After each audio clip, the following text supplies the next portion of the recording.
Project engineer patay sa aksidente sa kalsada. Isang project engineer ang namatay matapos na maaksidente ito ng alas 4:45 ng hapon noong Mayo 29 sa kahabaan ng Candelaria San Juan Road, sakop ng Barangay Santa Catalina Sur, Candelaria, Quezon.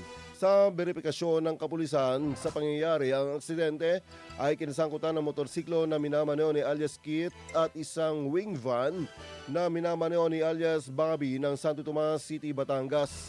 Batay sa investigasyon, ang wing van truck ay binabaybay ang nasabing kalsada patungong San Juan, Batangas ng aksidenteng masagasaan ng kaliwang gulong sa ulihan ang biktima.